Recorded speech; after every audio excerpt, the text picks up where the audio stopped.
Bears are in town on Sunday. We are going to be getting ready for that game over the rest of this week in studio today and tomorrow. And then on Friday, out and about. The field trip series continues. If you guys haven't heard, we're going to be doing this every single Friday on the show.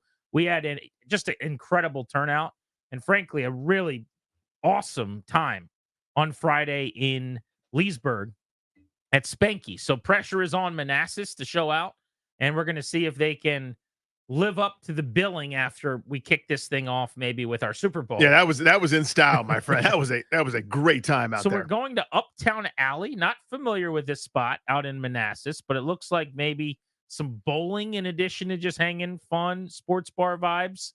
But we will be in Manassas all day Friday, getting out there before the show. We go live at 2. We will be there through 6:30. So if you are around Sudley Road, can make it over that way. Manassas, Virginia, Uptown Alley. That is where we're going to be on Friday. The question in hand right now, Danny, what is your confidence level in a Commanders win over the Bears if Jayden Daniels plays? And then same question if Marcus Mariota plays. And I think we should go on a 1 to 10 scale to better quantify this thing. 6 with Daniels. I think he makes one more play. Now, this is assuming full health, assuming he's not limited, assuming that he's Jayden Daniels. So if Jayden Daniels starts, you expect the Commanders to win? I would say it's more likely than not that they would win the game. So tilting it past 5. Without him, it's a 3. Still very much on the table. Still very much a game they could win, but it's about guys that I don't quite trust as much doing something they don't do all the time. Against bad offenses, this defense, you may have noticed here over the last a couple of these wins where they've won big, they've played aggressive, they've played fast, they've swarmed, they've created turnovers, they've been a pain in the butt. That's not what Chicago is. So this would be the best, if you're just kind of going on the late sample here of Chicago, this would be the best offense, or the offense playing the best, that they behaved in that way, aka swarming, pressure, causing chaos, tackling really well, limiting what the offense can do, pressuring the QB, etc. I don't know that I would expect that, but I think it's on the table. Maybe you built some confidence here, stomp in Cleveland, stomp in Arizona, stop in Carolina here this past week.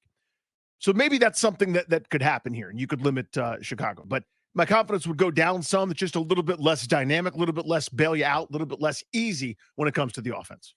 I am not confident in this game, even at full strength, for a couple reasons. First, when the Bears have the football, I think they can spread Washington out and throw it. Now, Caleb Williams holds on to the ball too long, and he makes more rookie mistakes than Jayden Daniels has. I don't just mean putting the ball in harm's way, although there's some of that. But I mean holding the ball, running around in the pocket, fire drill style, 5-step drop somehow becomes he's 9 yards behind the line of scrimmage, patting the football, just weird stuff. And I think that keeps the defense in the game too.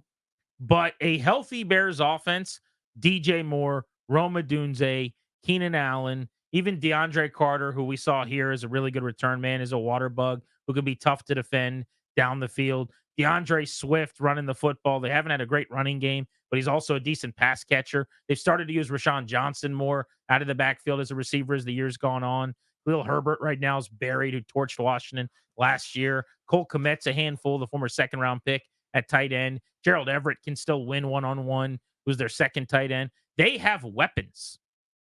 I don't think Washington defensively will be in a good spot to defend many teams that have weapons and that can spread you out and just get the ball to talented pass catchers who are hard to tackle in space. So that's the number one reason I kind of worry about the game. And frankly, whether you have Jayden Daniels or Marcus Mariota, it's not going to affect any of those things that much when the Bears have the ball. Ideally, if you play better offense, that's good help to your defense because you possess the ball more.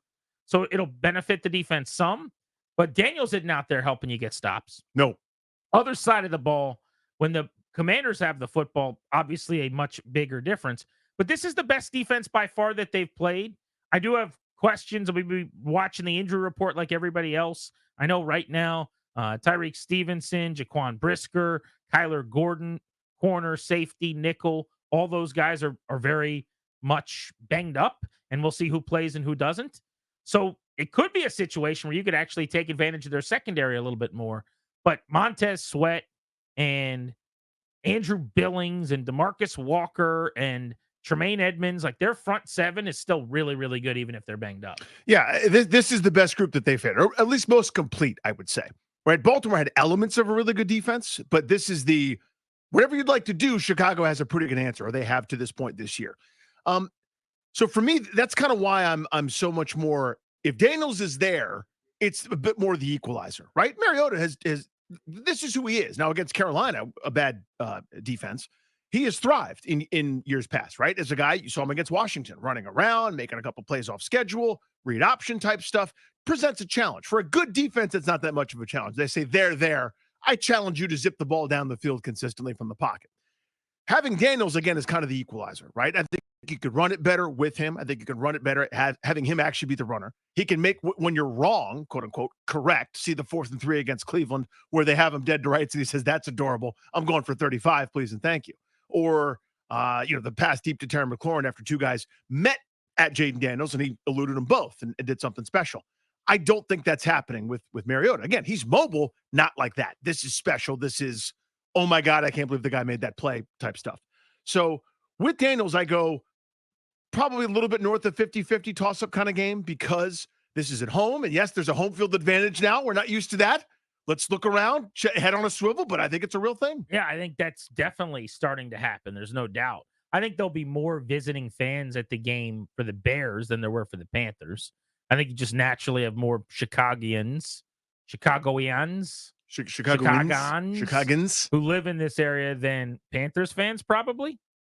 But also, the team is an exciting team. I have a buddy, my boy Ricky, used to live in my neighborhood, who moved just recently, texted me, was a big Bears fan, had the flag flying in the neighborhood. He's going to the game. I just think there's a lot of people who have been jacked up. I've been talking to them about this Bears team, really, with Hard Knocks and the number 1 pick and Caleb Williams and Roma Dunze. There's an energy there that they're not missing a chance to go see their team that's 4-2 in the area. Whereas Panthers fans can be told their team's playing in their backyard and they'll close the blinds right now. I mean, it's just an ugly, awful operation. But I say all that to tell you, and here's the answer directly to the question, and then I want to see what you guys think. 800-636-1067. If the question is 1 to 10 level of confidence that they win with Daniels and with Mariota, I would say 5 out of 10 with Daniels. I am less confident in a victory. I wouldn't expect to win. It's a toss-up kind of game. And I would pick the Bears probably like 23-20. If Washington wins, it's probably a similar score. With Mariota, I go from that 5 to, if I got to give you a full number, I'll say 4. Might be like a 3.8 or something. But it drops to, I will be surprised if they win, and it would be a whale of a win. But even with Jayden Daniels, I think that this would be their first time where the offense really encountered some issues, where they they went 2 or 3 drives in a row where they punted, where they went 3 and out back-to-back drives. We haven't seen that at all this year. Think about that. Yeah. I mean, save week 1 against Tampa, right? So like, that's almost. But and that's kind of what I always throw that in. Since they got their act together, yes, over now 6 weeks of football, there has not been a week where this offense struggled. Correct. And I think this, even with Daniels, would be that week. And if it's Mariota, then we're just going to blame it on the fact that they have a backup quarterback. But I actually do think they're just leveling up in competition. I agreed. I represent that. I was off for that. And week 1, and then the kind of almost put it on its own island. This to me is the first time I would say they have an opponent that's right at their eye line. Right. We disagreed a little bit about the Ravens. I still think the Ravens, I see them as a Super Bowl contender. They've kind of showed you what they can do when things are humming and firing all cylinders.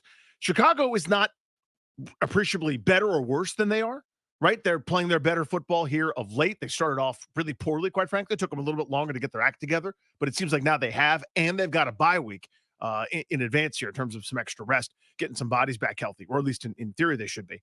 So I'm fascinated by this game. Everybody's going to do the Williams versus Daniels storyline ad nauseum, and that's fine. I get that. I get why those headlines exist. I get why all the shouty shows are going to do that. But this is, to me, pretty fascinating, sort of besides the point. Chicago was everybody's darling, right? Because they built a really good nest for Caleb Williams, rightfully so, smartly so. I mean, they went out and got some veterans. They went and built this really good defense that they had kind of at the end of last year, added a bunch of weapons. That's a good spot. That's a good place. Washington is no one thought they'd be here, but here they are. What a good, here's this term, measuring stick game for someone that's at the top of this pretty good bucket. Not elite, nobody is yet, but right in that pretty good bucket for supremacy there, this is a big one. You're playing a playoff team in the NFC. You have not done that in several weeks. This is another team that's going to be fighting tooth and nail with you for a wild card spot if you're not able to hang on in the NFC East. That's what this week is. And by the way, Williams has played a lot better over the last few games. He did not turn the ball over against the Rams, threw for a couple hundred yards. He had a 305-yard performance against the Panthers, no turnovers, and then the 4 touchdowns and a pick with 6 incompletions in London against Jacksonville. He's looking to make it what it would be 4 very quality performances in a row as he's completely turned his rookie year around.